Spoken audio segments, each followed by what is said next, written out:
Allez, aujourd'hui un énorme secret pour enfin atteindre vos objectifs. Regardez tout de suite cette vidéo.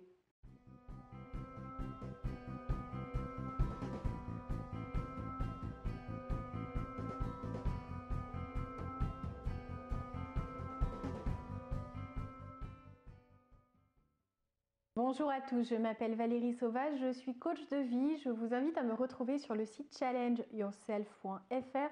Vous y trouverez mes coordonnées si vous souhaitez venir me consulter au cabinet à Rennes. Profitez d'une consultation par téléphone si vous êtes loin ou encore découvrir toutes les formations en ligne que j'ai pu vous préparer pour vous aider à avancer dans la vie, à reprendre le contrôle de cette existence qui peut être tellement plus épanouissante que ce que vous vivez peut-être actuellement si vous êtes en train de regarder cette vidéo. C'est que vous avez peut-être envie de changer de carrière, d'avoir plus confiance en vous, de vous libérer de certains blocages, d'apprendre à mieux communiquer ou à mieux gérer votre stress. Sachez que vous pouvez vous libérer de chacun de ces blocages en posant les bonnes actions, en suivant les bonnes méthodes et ça va vraiment vite. Alors aujourd'hui, je voulais vous parler de quelque chose de très important. L'atteinte d'objectifs, c'est pas simplement du dépassement de soi. Ça ne vise pas des buts seulement professionnels, ce sont aussi des aspirations personnelles qui peuvent vous amener à vous fixer certains objectifs. Que ce soit des objectifs santé, que ce soit pour augmenter ou développer vos relations amicales, que ce soit pour rencontrer quelqu'un, pour améliorer votre vie de famille ou de couple, ou même pour vous accorder plus de temps, pour enfin vous concentrer sur une vie plus épanouissante, remplie de moments de joie et de plaisir qui vous réjouissent, sans avoir à attendre que la semaine s'écoule pour profiter du week-end ou des vacances.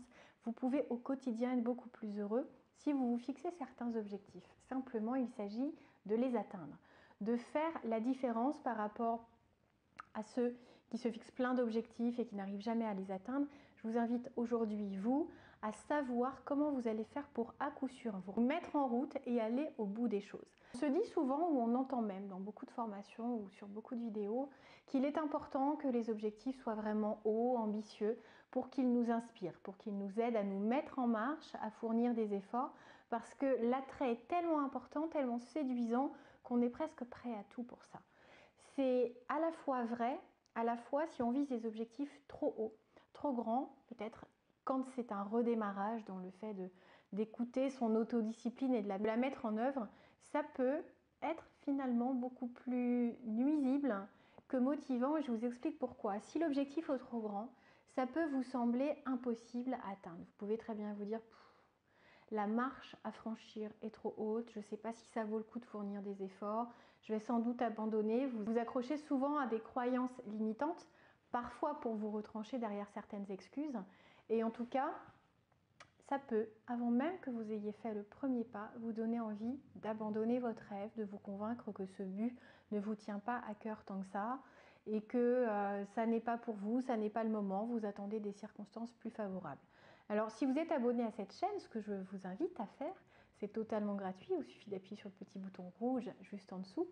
Eh bien vous savez que je vous ai déjà dit à maintes reprises qu'il n'y a pas de meilleur moment que maintenant pour commencer à entrevoir une nouvelle vie, pour planifier ce qui vous aidera à aller en ce sens, définir pas après pas ce qui peut vous aider à vous sentir avancer, à vous voir grandir, à vous épanouir sur tous les plans. Simplement, si l'objectif est trop ambitieux et que vous n'êtes pas habitué à rentrer dans une démarche, peut-être d'apprentissage ou d'évolution, ça peut vous sembler trop important. L'un des secrets que je voulais évoquer avec vous aujourd'hui tient au fait de viser des objectifs minimum bas.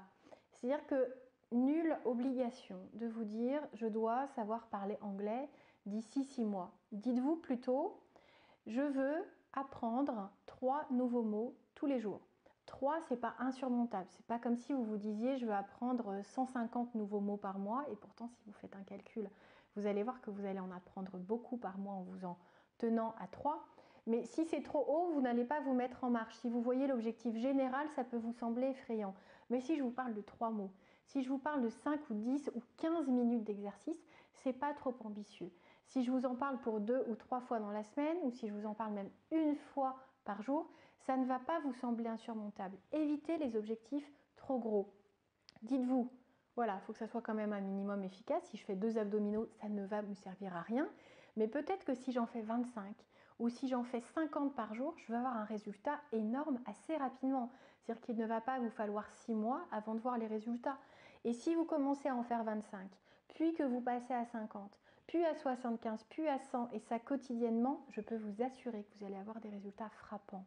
De la même manière, si vous apprenez une nouvelle langue, des nouveaux mots, des tournures grammaticales, que vous vous y consacrez 10-15 minutes tous les jours, regardez la différence que ça va faire entre ne rien faire et faire ça pendant un an. Forcément, vous allez avancer.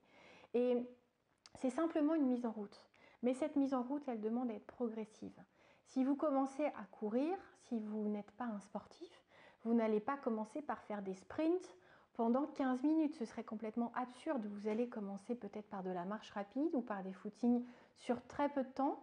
Certaines mises en route, certaines routines sportives vous conseillent même de chausser les chaussures et de partir juste 3 minutes pour prendre l'habitude quotidiennement de chausser vos baskets.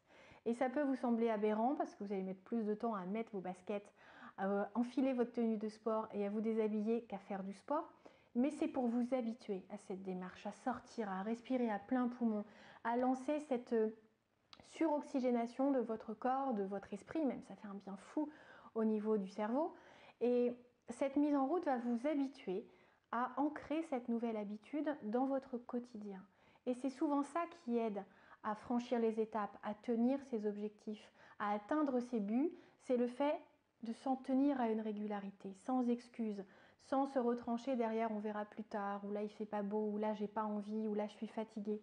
5 minutes c'est rien. C'est comme sur ces méthodes de productivité où on vous dit mettez-vous en route juste sur 2 minutes. Commencez à ranger votre bureau, à ranger la cuisine, à ranger votre chambre 2 minutes. Ça vous met en marche. Et une fois que c'est commencé, des fois vous avez envie d'aller plus loin. Mais avoir un objectif minimum, ça permet de se dire l'effort est tellement minime que je peux me mettre en marche.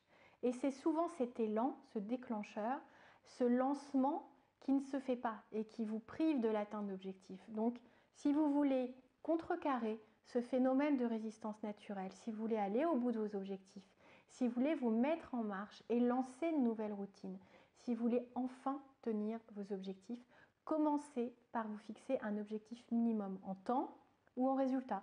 Vous pouvez très bien vous dire, je passe 2 coups de téléphone, 3 coups de téléphone. Et une fois que vous serez lancé, vous aurez peut-être envie de plus.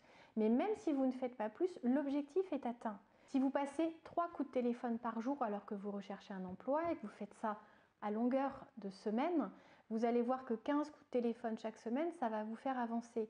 Alors que si vous passez un coup de téléphone par semaine ou tous les 15 jours, vous voyez bien que vous minimisez vos chances de retrouver un emploi. Donc, comptez plus sur la régularité, même si l'objectif est minimum, même s'il s'agit de répondre à peu d'annonces, mais quotidiennement, même s'il s'agit de lire un peu parce que c'est important, vous avez envie de vous retrouver, de vous accorder du temps, de rentrer dans une zen attitude ou d'apprendre de nouvelles choses, le faire même 10 minutes, 15 minutes par jour, c'est important parce que ça vous remet dans cette dynamique de croissance, d'apprentissage, de changement. Ça vous montre que vous êtes capable de le faire et après, la durée et l'intensité, vous réglerez le curseur une fois que vous serez habitué.